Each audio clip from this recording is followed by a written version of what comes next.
ഒരുപാട് കാലത്തെ കാത്തിരിപ്പിന് ശേഷം ഗുരുവായൂരപ്പന്റെ അടുത്തേക്ക് ഒരു യാത്രയുണ്ട്. പരിഭവങ്ങളും സങ്കടങ്ങളും പരാതികളൊക്കെ ആയിട്ട് നടന്ന് ആ ശ്രീലകത്തിന്റെ മുമ്പിൽ അങ്ങോട്ട് എത്തുമ്പോ ഭഗവാനെങ്ങനെ കാണാം. ശംഖും ചക്രവും ഗദയും പങ്കജവുമായിട്ട് ചക്രവർത്തി ഭാവത്തിലുള്ള ഭഗവാന്റെ രൂപം അതങ്ങോട്ട് കാണുമ്പോ കണ്ണ് നിറഞ്ഞൊഴുകും, തൊണ്ടയിടറും, എല്ലാം മറന്നുപോവും. പരിഭവങ്ങളും സങ്കടങ്ങളൊക്കെ. ഗുരുവായൂരപ്പാന്നൊരു വിളിയുണ്ട്. ആ സമയത്ത് ശ്രീലകത്തുനിന്നൊരു നോട്ടമുണ്ട്. കാരുണ്യത്തിന്റെ കടലായ കണ്ണന്റെ നോട്ടം.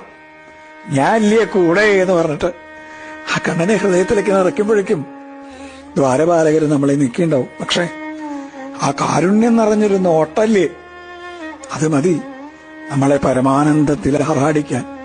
കൃഷ്ണ ഗുരുവായൂരപ്പ.